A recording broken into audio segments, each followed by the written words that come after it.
Next point చూద్దాం. NREGS. NREGS ఇది national issue కదా మనకి. National issue. మనం డిస్కస్ చేసినవన్నీ ఇప్పుడు నేషనల్ ఇష్యూసే. వాటిలో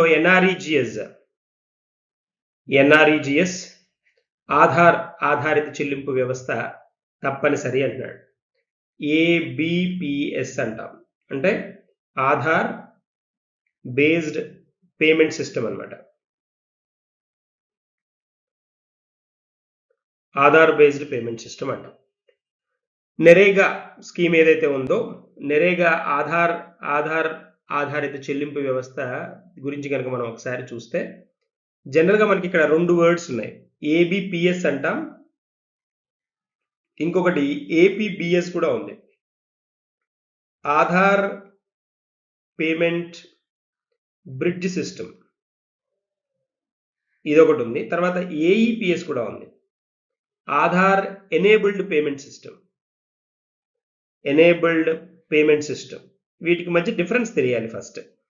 ఆధార్ ఎనేబుల్డ్ పేమెంట్ సిస్టమ్ అంటే ఇప్పుడు మనకి డైరెక్ట్ బెనిఫిట్ ట్రాన్స్ఫర్ జరిగినప్పుడు, ఎల్పిజి లాంటివి, మనం గ్యాస్ లాంటివి తీసుకున్నప్పుడు మనకి వచ్చే సబ్సిడీలన్నీ ఈ ఏఈపిఎస్ రికగ్నైజ్ చేసి మనకి మెసేజ్ పంపుతూ ఉంటుందన్నమాట.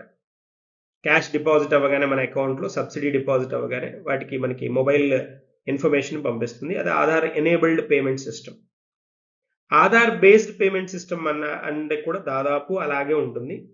ఇక్కడ కాంటెక్స్ట్ ఏంటి అని అంటే, మనకి ఎవరైతే ఈ గవర్నమెంట్ స్కీమ్లు ఏవైతే ఉంటాయో వాటిల్లో ఉన్న లబ్ధిదారులు ఎవరైతే ఉన్నారో వాళ్ళకి సంబంధించిన ఏవైనా సరే వాళ్ళకి రావాల్సిన పేమెంట్స్ ఏవైతే ఉంటాయో వాటిని డీబీటీ ద్వారా, డీబీటీ అంటే డైరెక్ట్ బెనిఫిట్ ట్రాన్స్ఫర్ అంటాం కదా, వాళ్ళకి రావాల్సిన లబ్ధిని వాళ్ళ అకౌంట్లోకి డైరెక్ట్గా ఫార్వర్డ్ చేయడానికి ఇంట్రడ్యూస్ చేసిన సిస్టమ్ ఇదనమాట.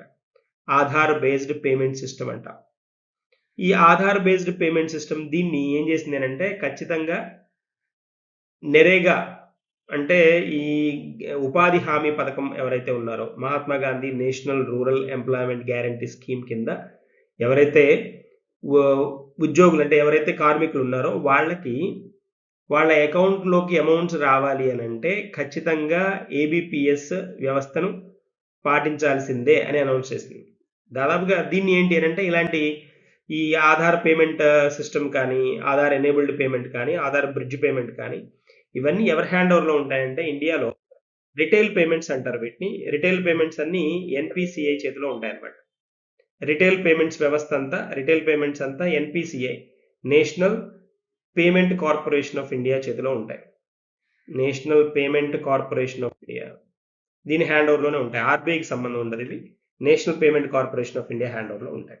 సో ఇక్కడ ఏంటి మరి ఈ పాయింట్ ఏంటి మనది అని అంటే, ఈ నెరేగా స్కీమ్ ఏదైతే ఉందో, నెరేగా పథకం ఏదైతే ఉందో దానిలో లబ్ధిదారులకి ఖచ్చితంగా ఈ 12 అంకెల ఆధార్, వాళ్ళ 12 ప్రత్యేకమైన 12 అంకెల ఆధార్ నెంబర్ని వారి చిరునామాగా ఉపయోగించి చెల్లింపులు జరుగుతాయి కదా. దీనిలో జరిగేది అదే పరిస్థితి కదా.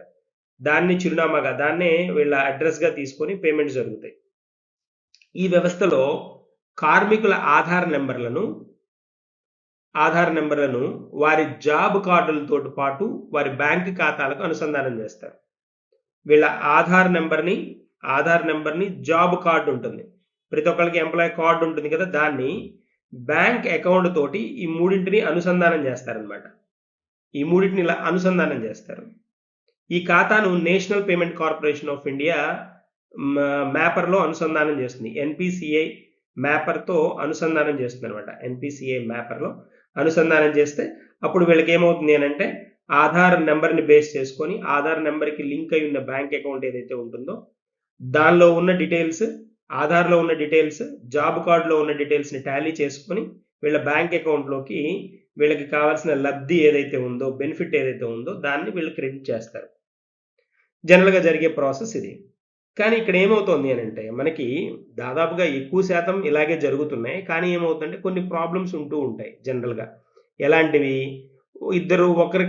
ఒక కస్టమర్కే 2-3 అకౌంట్లు ఉండడం, లేదా అకౌంట్ని వీళ్ళు ఒక ఆల్రెడీ ఉన్న ఎగ్జిస్టింగ్ అకౌంట్ కాకుండా వేరే అకౌంట్ డీటెయిల్స్ ఇవ్వడం, మార్చాలి అనుకోవడం. ఇలాంటి అన్నప్పుడు ఏమవుతుందంటే పేమెంట్ ఒక్కోసారి అబర్ట్ అవుతుంది. పేమెంట్ ఏమవుతుందంటే ఫెయిల్ అవుతుంది, వాళ్ళ అకౌంట్లోకి వెళ్లకుండా ఉంటుంది. అందుకని ఇలాంటి ఇబ్బందుల నుంచి బయటపడడానికి గవర్నమెంట్ ఏం చెప్తోంది అని అంటే అందరూ 99.5% దాకా పాజిటివ్గా ఉన్న ఈ రిజల్ట్ దీన్ని 100% చేసేయాలి అని హోల్డ్ చేస్తుందన్నమాట. అంటే ఈ విధానంలో కార్మికుల ఆధార్ నెంబర్లను వారి జాబ్ కార్డులతో పాటు వారి బ్యాంక్ ఖాతాలతో అనుసంధానం చేసి దాన్ని ఎన్పిసిఐ మ్యాపర్లో యాడ్ చేస్తారని చెప్పుకున్నాం కదా. ఈ Mahatma Gandhi national rural employment guarantee scheme అంటే ఉపాధి హామీ పథకం అంటాం తెలుగులో. ఈ ఉపాధి హామీ పథకం కింద లబ్ధిదారులు ఎవరైతే ఉన్నారో వాళ్ళకి తొలుత ఫస్ట్ 2023 ఫిబ్రవరి 1 నుంచి ఈ విధానాన్ని తప్పనిసరి చేశారు.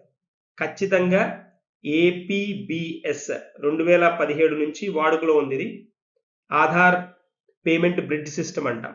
Aadhaar payment bridge system, Aadhaar payment bridge system ఇదనమాట. దీని గురించి మనం మాట్లాడుతున్నాం. దీన్ని తప్పనిసరి చేశారు. అయితే పలు పొడిగింపులు దీన్ని పొడిగిస్తూ వచ్చారనమాట.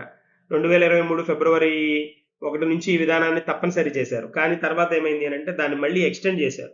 2023 డిసెంబర్ 31 దాకా దీన్ని పొడిగించారు. పొడిగించి అప్పుడు ఒకటి చెప్పారనమాట. ఏమని అని అంటే ఇంకా ఇక్కడి నుంచి పొడిగించడం జరగదు, ఖచ్చితంగా ఇప్పటికే ఎక్కువ సార్లు పొడిగించాము, ఇక్కడ నుంచి దీన్ని ఖచ్చితంగా ఫాలో అప్ చేయాల్సి వస్తుంది. 2024 జనవరి 1 నుంచి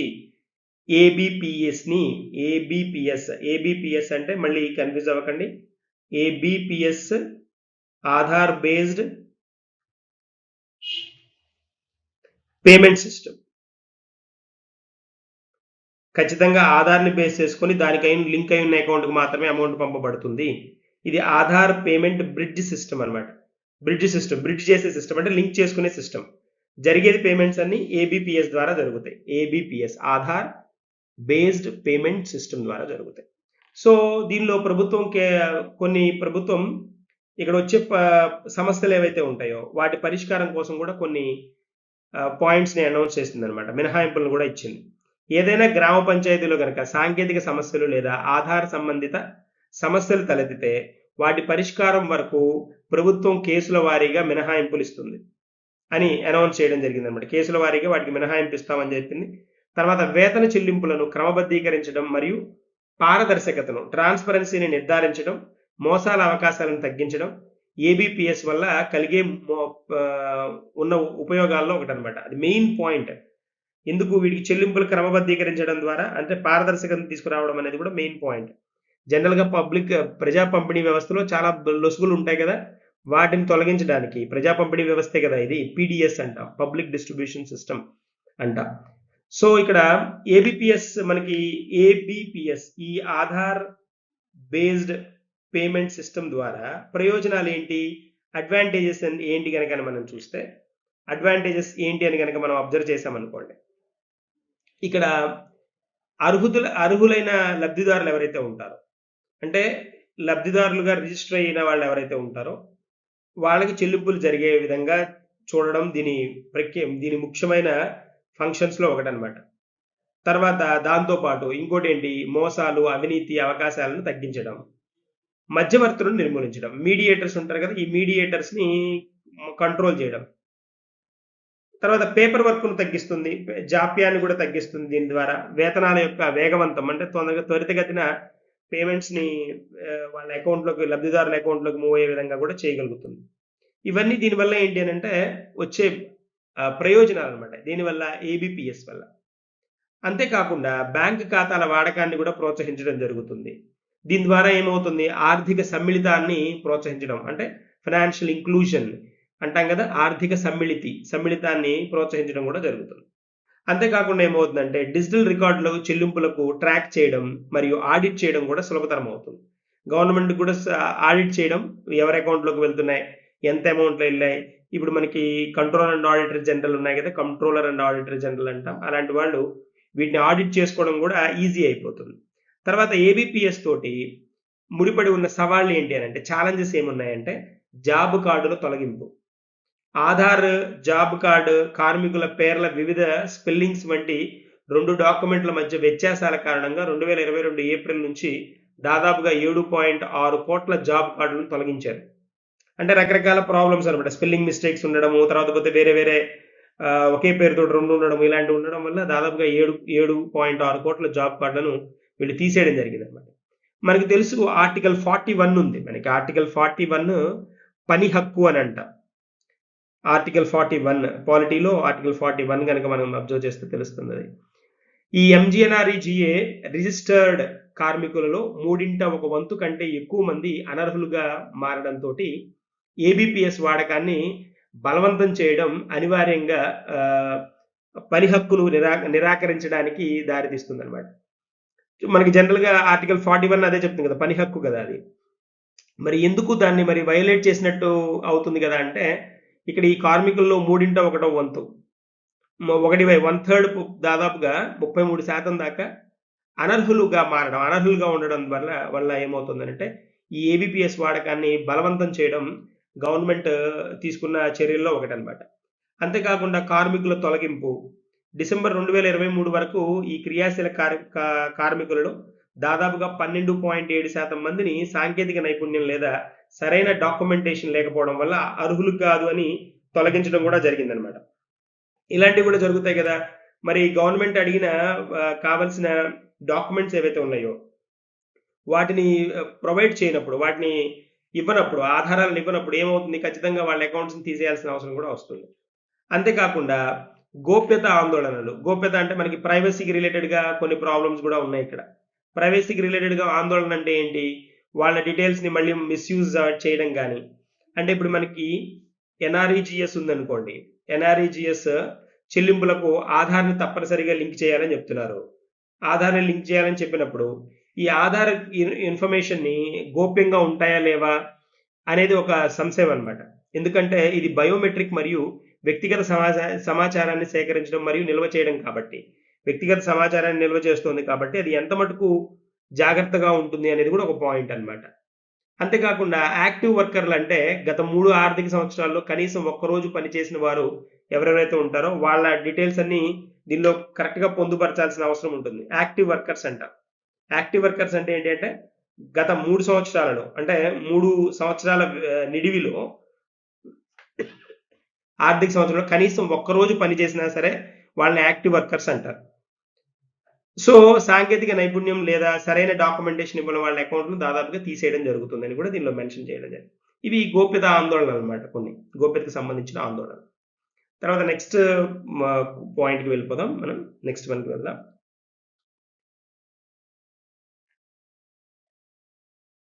national transit pass system NTPS.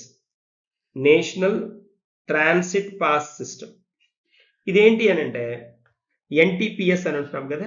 National transit pass system. ఇది నిరంతరాయంగా జారీ చేసే ఇన్ఫర్మేషన్ ఇది. దీనిని one nation one pass. One nation one pass అనే కాన్సెప్ట్ కింద ప్రభుత్వం ఇంట్రడ్యూస్ చేస్తోందనమాట. ఏవేవైతే ప్రైవేటు భూములు, ప్రైవేటు డిపోలు, ఇతర చిన్న అడవి ఉత్పత్తుల నుంచి కలప, వెదురు రవాణాకు అంతర్రాష్ట్ర రవాణా అనుమతులను పర్యవేక్షించడానికి, రికార్డులు నిర్వహించడానికి ఈ వ్యవస్థ దోహదపడుతుందనమాట.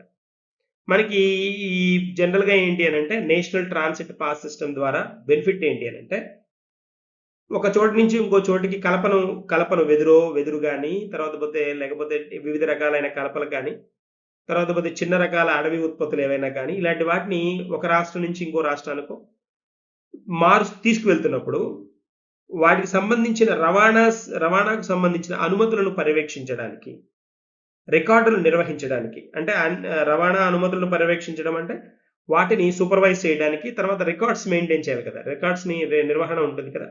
ఈ వ్యవస్థను బాగా పటిష్టం చేయడానికి గవర్నమెంట్ ఇంట్రడ్యూస్ చేసిన కాన్సెప్టే ఎన్‌టిపిఎస్ అన్నమాట. ఎన్‌టిపిఎస్ అనే కాన్సెప్ట్. ఈ ప్రైవేటు భూముల్లో పెరిగిన కొన్ని జాతులను ట్రాన్స్మిషన్ పర్మిట్ల పరిధి నుంచి రాష్ట్రాలు మినహాయించాయన్నమాట. ఇది ఇలా ట్రాన్సిట్ చేయడం. కొన్ని రాష్ట్రాలు ప్రైవేటు భూముల్లో వీళ్ళు పెరిగిన కొన్ని మొక్కలు కానీ, కొన్ని జాతుల ఏవేవైతే అడవి ఉత్పత్తులు ఉన్నాయో వాటిని ఒక చోటు నుంచి ఇంకో చోటికి ట్రాన్స్ఫర్ చేయడం, ట్రాన్స్మిషన్ పర్మిట్లని కొన్ని రాష్ట్రాలు మినహాయించాయి. అలాంటి వాటికి కొన్ని రాష్ట్రాలను మినహాయించారు. ప్రైవేటు భూముల్లో పండించినప్పటికీ మరికొన్ని జాతులకు అనుమతులు అవసరం. ఖచ్చితంగా కొన్ని జాతులు ఉంటాయి కదా! ఎలాంటివి శ్రీగంధం చెట్లు కానీ, లేకపోతే గంధం చెట్లు కానీ, ఎలాంటి చందనం చెట్లు కానీ ఇలాంటివి ఉంటాయి. అనుమతులు వీటికి ఖచ్చితంగా అవసరమైనవన్నమాట. ఈ వ్యవస్థలో 2 కేటగిరీలు డీల్ చేశారు. దరఖాస్తు సంబంధించిన రేంజ్ ఫారెస్ట్ కార్యాలయానికి వెళ్తుంది. ఈ డీల్ కేటగిరీలను క్లాసిఫై చేసి అవి సంబంధిత రేంజ్ ఫారెస్ట్ కార్యాలయం ఏదైతే ఉందో దానికి పంపిస్తారనమాట. ప్రారంభ స్థితిలో ఏంటి అంటే నియంత్రిత జాతుల రవాణా కోసం ట్రాన్సిట్ పాస్ ప్రారంభ దశలో ఇనిషియల్ స్టేజ్లో అనమాట. రాష్ట్ర ప్రభుత్వం మినహాయింపు ఇవ్వని జాతులకు ట్రాన్సిట్ పాస్ అవసరం. ఏవేవైతే రాష్ట్ర ప్రభుత్వం మినహాయింపు ఇవ్వదో అంటే వీటిని తీసుకెళ్ళడానికి మేము ఒప్పుకోమని చెప్తుందో అలాంటి జాతులు ఏవైతే అలాంటి జాతులను కనుక తీసుకెళ్ళాలి అని అంటే అలాంటి మోడల్స్ని అలాంటి ప్లాంట్స్ని తీసుకెళ్ళాలి అని అంటే ట్రాన్సిట్ పాస్ ఖచ్చితంగా ఉండాలి. ఏవైతే పుట్టిన రాష్ట్రాలు అంటే ఇవి ఎక్కడైతే ఉంటున్నాయో ఇవి అడవి జాతులు ఎక్కడైతే ఉన్నాయో ఆ రాష్ట్రంలో మినహాయింపు పొందిన జాతుల రవాణాకు నిరభ్యంతర పత్రం కూడా ఉండాలి. నో అబ్జెక్షన్ సర్టిఫికేట్ అంటాం కదా, నిరభ్యంతర పత్రం అంటాం. ఒకవేళ ఈ దరఖాస్తుదారుడు ట్రాన్సిట్ పాస్ నుండి మినహాయింపబడిన ఒక జాతిని మూల రాష్ట్రంలో రవాణా చేయాలనుకుంటే మార్గ మధ్యంలో రాష్ట్రాలు లేదా గమ్యస్థాన రాష్ట్రంలో మినహాయింపు పొందకపోతే దరఖాస్తుదారుడు ఇబ్బంది లేని కదలిక కోసం NTPC NOC no objection certificate కోసం దరఖాస్తు చేసుకోవాలి. ఒకవేళ ఇలాంటి పర్మిషన్ లేని సందర్భంలో మనకు తెలుసు కదా ఎన్ఓసి తీసుకోవాలి. నో అబ్జెక్షన్ లేదు అనే కండిషన్ రూల్ని తీసుకోవాలి. ఈ నియంత్రిత వృక్ష జాతులు కొన్ని ఉంటాయి. వాటిని ట్రాన్సిట్ పర్మిట్లు జారీ చేయబడతాయి. వాటికి నియంత్రించే వాటికి మినహాయింపు పొందిన జాతులకు వినియోగదారులు స్వీయ నిరభ్యంతర ధృవీకరణ పత్రాలను సృష్టించవచ్చు. ప్రస్తుతం దాదాపు 25 రాష్ట్రాలు మరియు కేంద్రపాలిత ప్రాంతాల్లో ఏకీకృత పర్మిట్ వ్యవస్థలో చేరాయి. ఇప్పుడు ఉన్నది 25 రాష్ట్రాలు అనమాట. అంటే ఒకే రకమైన యూనిక్ సిస్టమ్కి యాక్సెప్ట్ చేశాయి, యూనిక్ పర్మిట్ సిస్టమ్ అనమాట. సో దీనిలో జాయిన్ అయ్యే ఉత్పత్తిదారులు, రైతులు మరియు రవాణాదారులకు అంతర్రాష్ట్ర వ్యాపార కార్యకలాపాలను క్రమబద్ధీకరించడం జరుగుతోంది. తర్వాత ప్రైవేటు భూములు, ప్రభుత్వ ఆధీనంలోని అటవీ, ప్రైవేటు డిపోల వంటి వివిధ వనరుల నుంచి పొందిన కలప కానీ, వెదురు కానీ, ఇతర అటవీ ఉత్పత్తుల అంతర్రాష్ట్ర రవాణాకు రికార్డుల నిర్వహణకు ఎన్టీపీఎస్ నిరంతర రవాణా అనుమతులు అందిస్తోంది. ఎన్టీపీఎస్ అన్నమాట. ఇదే మనం చెప్పుకుంటున్న పాయింట్. దీని కింద ఏంటి అంటే జనరేట్ చేయబడిన క్యూఆర్ కోడ్ని జనరేట్ చేసిస్తారు ఇక్కడ వీళ్ళు. క్యూఆర్ కోడ్ని, క్విక్ రెస్పాన్స్ కోడ్. దీని ద్వారా ఏంటి అంటే ట్రాన్స్మిట్ పర్మిట్లు వివిధ రాష్ట్రాల్లోని చెక్ గేట్ల పర్మిట్ల చెల్లుబాటును ధృవీకరించడానికి మరియు అంతరాయం లేని రవాణాను అనుమతించడానికి ఇవి ఉపయోగపడతాయి అన్నమాట. నేషనల్ ట్రాన్సిట్ పాస్ సిస్టమ్ ప్రవేశపెట్టడానికి ముందు రవాణా వ్యవస్థ ఈ మార్గంలో వివిధ రాష్ట్రాలతోటి వీటి గురించి చర్చించడం, అక్కడ ఉన్న లోటుపాట్ల గురించి మాట్లాడి వాటినన్నింటినీ ఒక తాటికి తీసుకురావడం అది జరిగిందనమాట. ఈ నేషనల్ ట్రాన్సిట్ పాస్ సిస్టమ్ యొక్క ప్రయోజనాలు కనుక మనం చూసామనుకోండి, అటవీ కార్యాలయాలు ఏవైతే ఉంటాయో భౌతికంగా వాటి నుంచి కలపని, వెదురు కానీ ఇతర చిన్న అటవీ ఉత్పత్తుల రవాణా అనుమతుల జారీని వేగవంతం చేయడం జరుగుతుంది. ఒకటి. తర్వాత మాన్యువల్ పేపర్ ఆధారిత రవాణా వ్యవస్థను ఆన్లైన్ రవాణా వ్యవస్థ ద్వారా భర్తీ చేయడం జరుగుతోంది. అంతేకాకుండా సులభతర వాణిజ్యం కోసం కలప, వెదురు మరియు ఇతర చిన్న అటవీ ఉత్పత్తుల రవాణాకు యావత్ భారతదేశానికి ఒక అనుమతి దొరుకుతుంది. అంతేకాకుండా మొబైల్ యాప్ సహాయంతో మనం రాష్ట్ర సరిహద్దులు దాటి మన గమ్యస్థానానికి రాకపోకలు సాగించడమే కాకుండా అనుమతులు పొందడం చాలా త్వరితగతిన క్యూఆర్ కోడ్ లాంటి వాటిని ఉపయోగించి మనం తొందరగా రవాణాదారుల ఇబ్బందులను నివారించడం కూడా జరుగుతుంది. అగ్రో ఫారెస్ట్రీ కార్యకలాపాలను ప్రోత్సహించడం కూడా దీనిలో ఒక ఉద్దేశం కింద చెప్పుకోవాలి. తర్వాత రవాణా ఖర్చు మరియు సమయం కూడా ఆదా అవుతుంది దీని ద్వారా. ఇది రైతులకు మరియు వ్యాపారులకు ప్రయోజనం చేకూరుస్తుంది మరియు రైతుల ఆదాయాన్ని పెంచడానికి కూడా సహాయపడుతుంది అనేది ఒక పాయింట్ అన్నమాట. అది మన ఎన్టీపీఎస్ అటవీ ఉత్పత్తులకు సంబంధించిన పర్మిషన్స్ కోసం అనమాట, ట్రాన్సిట్ పర్మిషన్ అనమాట. నెక్స్ట్ పాయింట్కి వెళ్దాం. పోయిన డోడోకి తిరిగి జీవం పోశారు. ఇది మనకి ఒక డోడో అంటారు, డిఓ. ఈ డోడో అనేది ఏంటి అని అంటే ఒక అంతరించిపోతున్న అంటే ఎక్స్టింక్ట్ అయిన ఒక పక్షి జాతి అన్నమాట. మనకి ఇది మారిషస్ ద్వీపంలో కనిపిస్తాయి అన్నమాట. ద్వీపంలో ప్రధానంగా నివసించే ఈ ఎగరలేని పక్షులు అనమాట. ఇవి ఎగరలేని పక్షులు. ఈ పక్షులు రీసెంట్‌గా ఏంటి అనంటే, ఈ డోడో పక్షులు మనకి ఐయూసీఎన్, ఐయూసీఎన్ రెడ్ లిస్ట్‌లో రెడ్ లిస్ట్ ఆఫ్ జాతులు రెడ్ లిస్ట్ ఉంటుంది కదా! International union for conservation of nature అని ఉంటుంది. ఐయూసీఎన్ స్విట్జర్లాండ్‌లో ఉంటుంది దీని ప్రధాన కార్యాలయం. ఇది అంతరించిపోయిన జాతులు ఏవైతే అంతరించిపోబోతున్నా అంటే ఏవేవైతే డేంజరస్‌గా క్రిటికల్లీ డేంజర్డ్ పొజిషన్‌లో తర్వాత వల్నరబుల్ కండిషన్‌లో ఉన్న అంటే అంతరించడానికి దగ్గరగా ఉన్న ఇలాంటి ఏవేవైతే జాతులు ఉన్నాయో వాటి జాబితాని ఇది చేపడుతుందన్నమాట. ఐయూసీఎన్ మెయింటైన్ చేస్తుందన్నమాట. దాన్నే రెడ్ లిస్ట్ అంటారు. ఐయూసీఎన్ రెడ్ లిస్ట్ అంటారు. సో ఇక్కడ మనకి కాన్సెప్ట్ ఏంటి? అంటే ఈ డోడో జాతి ఏదైతే ఎగరలేని పక్షి ఏదైతే ఉందో దీని జీవితకాలం 10 సంవత్సరాల నుంచి 30 సంవత్సరాలు ఉంటుందన్నమాట జనరల్‌గా. ఇది మనం గనక చూస్తే బూడిద రంగు ఈకలతోటి కప్పబడిన ఒక పెద్ద బొద్దుగా ఉన్న పక్షి అన్నమాట. దీని తోక వద్ద మాత్రం తెలుపు రంగు ఉంటుంది. అది కొంచెం స్పెషల్‌గా కనిపిస్తూ ఉంటుంది. దీనికి చిన్న రెక్కలుంటాయి. అవి డోడోను నేల నుండి పైకి లేపేనంత వరకు కొంత హైట్‌కి మాత్రమే లేవగలుగుతాయి. కానీ పైకి ఎగరలేవన్నమాట. డోడో యొక్క కాళ్ళు పొట్టిగా మరియు దృఢంగా పసుపు రంగులో ఉంటాయి. ఈ పక్షికి మనకి నికోబార్‌లో ఉండే మనకి పావురాలు అవి ఉంటాయి. వాటికి దగ్గరగా ఉంటాయన్నమాట ఇవి. వాటి సంతతికి చెందిన దగ్గరగా కనిపిస్తూ ఉంటాయన్నమాట. ఈ డోడో అంతరించిపోవడానికి మానవ మితిమీరిన వేట కారణమని చెప్పబడుతోంది. వీటి సంఖ్య అంతరించడానికి మానవుల మనకి ఏవైతే వేట ఉందో వేటాడడం వీటిని ఎక్కువ అవ్వడం ఒక కారణంగా చెప్తారు. కానీ ఇటీవల పరిశోధనలు మానవ చర్యల కలయిక మరియు కుక్కలు, పందులు, పిల్లులు, ఎలుకలు మరియు ఈ ఇతర జంతువుల పరిచయం డోడోకు ఆవాస విధ్వంసం మరియు గూడు కోల్పోయే భూమి నష్టానికి కూడా దారితీస్తుందని సూచిస్తున్నారు. రకరకాల రీజన్స్ ఉన్నాయి వీటి అంతరించడానికి. వాటిల్లో వీటిని మనుషులు వేటాడడమే కాకుండా ఇతర జంతువుల నుంచి కూడా వీటికి ప్రాణాపాయం ఉండడం కూడా ఒక పాయింట్. దీన్నైతే ఇక్కడ మరి స్పెషల్ న్యూస్ ఏంటి? మనకి ఏంటి సందర్భం ఏంటి అనంటే, ఈ అంతరించిపోతున్న డోడో ఏదైతే ఉందో డోడో జాతిని జెనెటిక్ ఇంజినీరింగ్ ద్వారా జెనెటిక్ ఇంజినీరింగ్ అని మనం జెనెటిక్ ఇంజినీరింగ్ మనం ఇండస్ట్రీస్ 4.0 అంటే లైక్ అధునాతన సాంకేతిక పరిజ్ఞానం మనకు తెలిసిందే. జెనెటిక్ ఇంజినీరింగ్ ఉపయోగించి ఈ డోడో యొక్క జన్యు పునఃప్రవేశం చేయించడం మీద ఫోకస్ చేశాయన్నమాట. సో ఇక్కడ ఈ జెనెటిక్ ఇంజినీరింగ్ కంపెనీ బ్రహ్మాండమైన బయోసైన్సెస్ మారిషస్ వైల్డ్ లైఫ్ ఫౌండేషన్‌లు అక్కడ ఉండే మనకి ఇంటర్నేషనల్ కొన్ని బయోసైన్సెస్ కంపెనీలు తర్వాత ఇది మారిషస్‌లో ఉండేవి అని చెప్పుకున్నాం గదా! మారిషస్‌లో ఉన్న ఇది అని చెప్పుకున్నాం గదా! సో ఈ వైల్డ్ లైఫ్ ఫౌండేషన్‌లు జెనెటిక్ ఇంజినీరింగ్‌ను ఉపయోగించి మారిషస్ ద్వీపంలోని ఈ డోడోలను పునర్నిర్మించారండి. వాటి వ్యవస్థ మళ్ళీ రావాలి అని ఆలోచించడం జరిగిందనమాట. Natural history museum of Denmark సేకరణలో వీటికి సంబంధించిన రకరకాల బాడీ పార్ట్స్ ఉంటాయి కదా! పుర్రెను సేకరించి దాని డిఎన్ఏను సేకరించి డోడో యొక్క మొత్తం జన్యువును బయోసైన్సెస్ క్రమబద్ధీకరించడం ద్వారా వాటిని ఉత్పత్తిని చేయాలి అనేది ఇప్పుడు జరుగుతున్న పరిశోధనలనమాట వాటి మీద. సో అది కొత్తగా హోల్డ్ అవుతోంది. అంటే ఈ డోడో యొక్క మొత్తం జన్యువును బయోసైన్సెస్ ద్వారా క్రమబద్ధీకరించాలి అని. అంతేకాకుండా ఈ నికోబార్ పావురం డోడో యొక్క సమీప సజీవ బంధువు అనమాట. అంటే నివసించి ఉన్న జంతువు చాలా దగ్గరగా ఉంటుంది. నికోబార్ పావురం కూడా వీటికి దగ్గరగా ఉంటుందన్నమాట. వీటి ఆదిమ జెర్మ్ సెల్స్‌ని అదే పీజీసీ అంటాం కదా!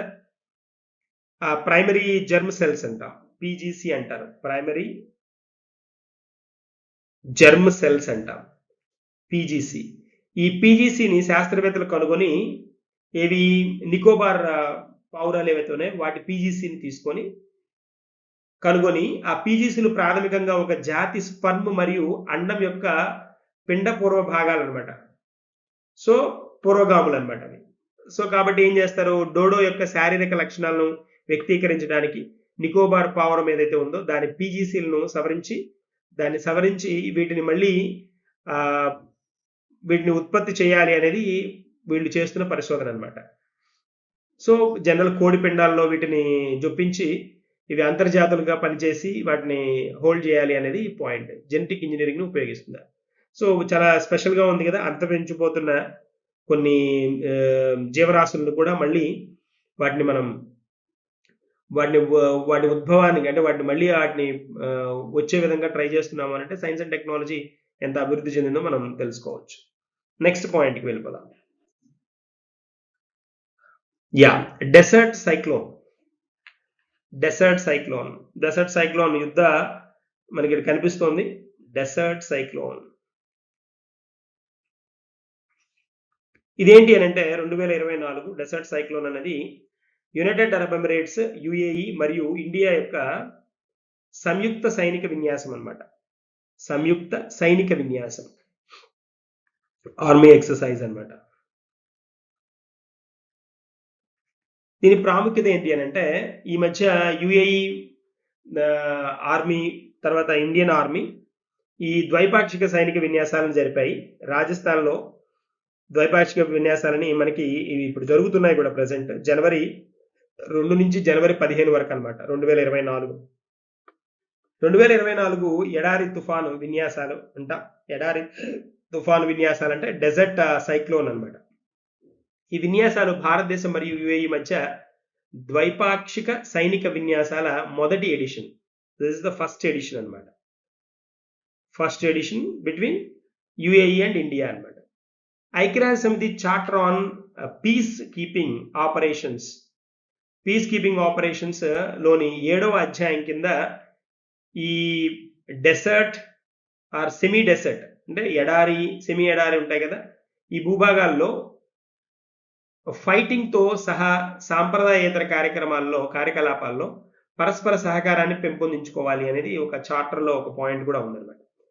అందుకని ఇప్పుడు ఏంటి, శాంతి పరిరక్షక పరస్పర సహకారాన్ని పెంపొందించుకోవడం కోసం, అంతేకాకుండా శాంతి పరిరక్షక చర్యల సమయంలో భారతదేశం మరియు యుఏఈ రెండింటి మధ్య సహకారం మరియు పరస్పర సహకారాన్ని పెంపొందించుకోవడం కోసం ఈ ఎక్సర్సైజ్ని, ఈ సంయుక్త సైనిక విన్యాసాలని చేపట్టడం జరిగిందనమాట. ఈ సర్వైలెన్స్ సెంటర్, జాయింట్ సర్వైలెన్స్ సెంటర్ని కూడా ఏర్పాటు చేయాలి అని ఈ 2 కంట్రీలు ఆలోచించడం జరుగుతోంది. అంతేకాకుండా cordon and search operation, buildup ఏరియాపై ఆధిపత్యం, తర్వాత హెలిబోర్న్ ఆపరేషన్స్, వీటన్నిటి మీద ఫోకస్ చేస్తున్నారనమాట. అంటే లైక్ 2 కంట్రీలు సహాయ సహకారాన్ని ఏవేవైతే ఈ పర్టికులర్ సంయుక్త సైనిక విన్యాసాల ద్వారా పెంపొందించుకోవాలి, ముందు రోజుల్లో కూడా బాగా డెవలప్ చేసుకోవాలి అని వీటి మీద ఫోకస్ చేస్తున్నారు. సహకార భాగస్వామ్యాన్ని పెంపొందించుకోవడం, తర్వాత 2 పక్షాల మధ్య ఉత్తమ పద్ధతులను పంచుకోవడంలో సహాయపడడానికి ఛాన్స్ ఉంటుందని, భారతదేశం మరియు యుఏఈ మధ్య స్నేహం మరియు నమ్మకాన్ని బలోపేతం చేయడానికి కూడా ఇలాంటి విన్యాసాలు ఉపయోగపడతాయనేది పాయింట్. రీసెంట్గా మనకి యుఏఈలో మనకి మనం కనుక అబ్జర్వ్ చేస్తే యునైటెడ్ అరబ్ ఎమిరేట్స్ చాలా అంటే న్యూస్లో ఉన్నాయన్నమాట. అక్కడ మన దాదాపుగా మన 8 మంది నేవల్ పర్సన్స్ని ఈ యుఏఈ కోర్టులో వాళ్ళకి శిక్ష పడడం కూడా జరిగింది. దాని తర్వాత మన ఎక్స్టర్నల్ అఫైర్స్ మినిస్టర్, మన విదేశాంగ మంత్రి వాటితోటి చర్చలు జరిపి కంప్లీట్గా అంటే వాటిని ఆ పర్టికులర్ ఆల్మోస్ట్ ఉరి తీసే పరిస్థితిని అనౌన్స్ చేసిన కేసుల నుంచి వాళ్ళు బయటికి తీసుకురావడం జరిగింది.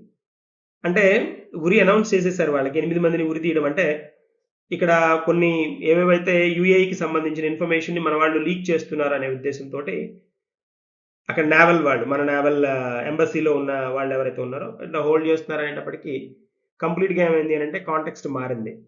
ఇట్లా ఈ విధంగా అనౌన్స్ చేసిన అంటే ఏదైతే ఉరి తీస్తాము అని అన్న కండిషన్ నుంచి వాళ్ళని బయటికి తీసుకొచ్చే పరిస్థితుల్లో ద్వైపాక్షిక సంబంధాలని బాగా మెరుగుపరుచుకొని, తర్వాత అంతేకాకుండా విదేశాంగ మంత్రిత్వ శాఖ ఎంత యాక్టివ్గా పనిచేస్తుందో చూడండి. సో వాళ్ళకి ఎలాంటి ఇబ్బంది లేకుండా వాళ్ళని బయటికి తీసుకురావడం జరిగిందనమాట. ఇప్పుడు చైనా పాయింట్ కూడా అదే అనమాట. చైనా భయపడుతుంది ఏంటి అని అంటే, చైనా ఆలోచిస్తుంది కూడా అదే. ఇంత దౌత్యపరమైన అంశాలలో ఇండియా చాలా ముందంజలో ఉంటుంది. ఇలా ఉండడం వల్ల ఏమవుతుందంటే వాళ్ళ డిఫెన్స్ సిస్టమ్ కంటే మనది మెరుగ్గా ఉన్నట్టుగా, ఉరి దాకా వెళ్ళిన కేసులు ఎప్పుడు బయటికి రావడం, వాళ్ళని విడిపించడం అనేది జరగదు. ఎంతో దౌత్య సంబంధమైన అంశాలలో బాగా నిష్ణాతులైతే తప్పితే అవి చేయడం కష్టం అనమాట. ఈ జయశంకర్, మన విదేశాంగ మంత్రి జయశంకర్ ఎవరైతే ఉన్నారో ఆయన దౌత్య సంబంధాలని బాగా హోల్డ్ చేసుకొని కంప్లీట్‌గా వెనక్కి తీసుకురావడం జరిగిందనమాట. ఇది స్పెషల్ పాయింట్ కింద మనం చెప్పుకోవచ్చు. తర్వాత మళ్ళీ మనం సైనిక విన్యాసాలను కూడా స్టార్ట్ చేసాం ఈ జనవరి 1 వీక్‌లోనే అనేది పాయింట్. చలో దెన్ ఇంకొన్ని అంశాలతోటి మళ్ళీ మనం నెక్స్ట్ పార్ట్‌లో, నెక్స్ట్ వీడియోలో, నెక్స్ట్ రికార్డింగ్‌లో మనం కంటిన్యూ చేద్దాం. Thank you. Hello students. You are welcome to Acharya Academy. ఇక్కడ మీకు మీ ముందుకు ఒక మంచి టెస్ట్ సిరీస్ గురించి డిస్కస్ చేయడానికి వచ్చాను. ఇక్కడ ఏపీపీఎస్సీ ఎగ్జామినేషన్ మనకి ఫోర్త్ కమింగ్ ఎగ్జామ్ ఉంది కాబట్టి దాన్ని ఉద్దేశించి ప్రిలిమ్స్కి సంబంధించిన టెస్ట్ సిరీస్ని మన ఆచార్య అకాడమీ కండక్ట్ చేస్తోంది. దీనిలో భాగంగా మనకి 8 సెక్షన్ టెస్టులని, 2 గ్రాండ్ టెస్టులని కండక్ట్ చేస్తున్నాం మనం. ఇవి మనకి అన్లిమిటెడ్ అటెంప్ట్స్ ఉంటాయి. ఆన్సర్ అండ్ ఎక్స్ప్లెనేషన్ అంటే ఇది లెవెల్ 2 కింద టర్న్ చేస్తున్నాం అనమాట. ఆల్రెడీ లెవెల్ 1లో 10 సెక్షన్ టెస్టులు, 3 గ్రాండ్ టెస్టులు ఉన్నాయి. అవి కూడా మనకి అవైలబుల్గా ఉన్నాయి ఆన్లైన్లో. మార్కెట్లో ఎక్కడా లేనంత విధంగా చాలా చీపెస్ట్, అంటే చాలా తక్కువ కాస్ట్కి 499కి మనకి సెక్షన్ టెస్ట్లు 8, గ్రాండ్ టెస్ట్లు 2 ప్రొవైడ్ చేయడం జరుగుతుంది. వీటిని విత్ ఎక్స్ప్లెనేషన్ కూడా అనమాట. ఇవి మనకి 26వ తారీఖు నుంచి స్టార్ట్ అవబోతున్నాయి. డేట్ గుర్తుంచుకోండి, 26వ తారీఖు 26th 10 గంటల నుంచి స్టార్ట్ అవుతాయి. ఆన్లైన్, ఆఫ్లైన్ సెషన్స్ అన్నింటినీ ప్రొవైడ్ చేస్తుంది ఆచార్య అకాడమీ గ్రూప్ 2 సిలబస్కి సంబంధించిన అంశాలకి సంబంధించి. కాబట్టి ఈ పర్టికులర్ అవకాశాన్ని ఉపయోగించుకోండి. మా ఛానల్ని సబ్స్క్రైబ్ చేసుకోండి, లైక్ చేయండి మీకు కనుక నచ్చితే. Thank you.